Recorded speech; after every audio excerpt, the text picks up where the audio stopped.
Hey everybody, this is Erica, the technology nerd who likes to film stuff, and I am here at CES 2016 taking a look at some awesome stuff. I have the TabPro S that I've been playing a little bit around with. Now this seems to be a tablet that is a direct jab at the Surface Pro 4, though in some ways it reminds me of the MacBook 12-inch instead. I really have no idea why people are comparing this to the iPad Pro. The iPad Pro seems to me to be the annoying cousin that's just uninvited to the party sometimes, and people just like to say that it's related even though it's not really. The major thing about this tablet seems to be that it includes the keyboard where the Surface does not, so I have to give props to Samsung on that. So this device comes in both black and white, though I really like the clean, shimmery look of the white one instead of the black. It's funny because I usually like going for the black version of things, but the white one looks really nice. So it comes with either Windows 10 or Windows 10 Pro. And just like the fanless version of the Surface Pro 4, it has the Skylake Core M3 fanless processor in it. So running through some specs, we've got the 6th generation Intel Core M3 6Y30 processor. It's dual core, up to 2.2 gigahertz. It has Intel HD graphics 515, 4 gigabytes of RAM, and you have either 128 gigabytes or 256 gigabyte configurations for internal storage. Keep in mind these are not expandable, and you are maxed at 4 gigabytes of RAM as well. We've got a 5,200 milliamp hour battery, and Samsung claims it lasts for 10.5 hours and charges in 2.5 hours by the USB-C port. Now looking at this device, this is thinner and lighter than the Surface Pro 4, so I wonder how it's going to perform in comparison under sustained load. I wonder how well it's going to dissipate heat, given I know that that AMOLED panel is very, very thin. The fanless Surface Pro 4 has a copper plate that goes in between the display and also the battery, which allows for passive cooling. So I have no idea what this device has inside of it until someone tears it down. But still, in my use over the hour that I've had a chance to play with it, the machine is very nice and smooth feeling. It feels a lot like the Surface Pro 4 M3 to me. Just as a side note though, in terms of what the M3 is capable of, I've played around with it. That was on the Surface Pro 4.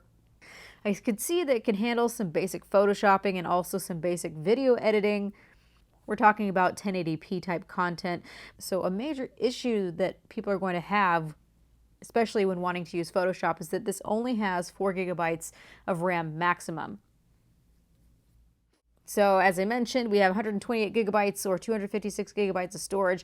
Otherwise, you're going to need to get an external drive and to also use an adapter because you only have that USB-C port.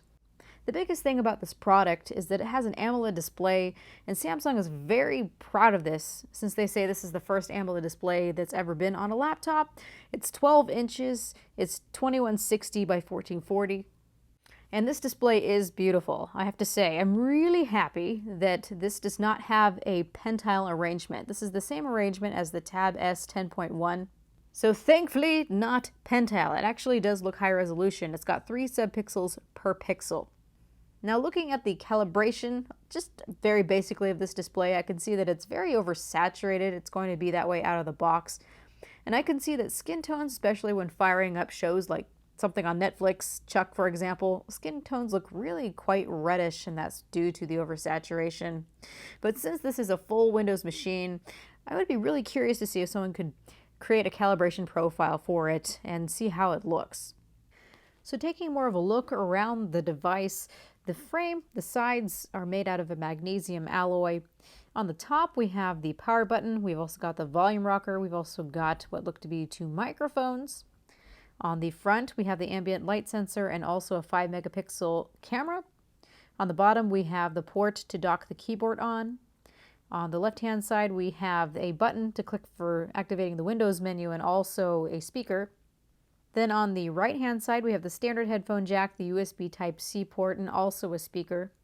Then on the back we have a 5 megapixel camera. This is an autofocus camera, and the back is made out of a matte-like plastic. So talking a bit about the keyboard, it also functions as a case, which are really nice. The whole thing is a really nice and slim package. It looks really pretty too. So the device itself is under 2 pounds, 1.5 pounds. It can't be very much heavier with the case on. As for how the keyboard feels, it feels feels all right to me. It definitely gets the job done, although it's not the best feeling keyboard that I've ever felt. The trackpad is made out of plastic. It's not glass like on the Surface Pro 4. But we do have the left click, the right click, and it does work really well.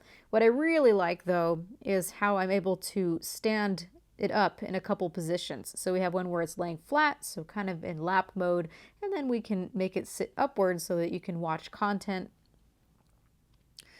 But still, I don't think this keyboard feels as premium as the one that we have on the Surface Pro 4.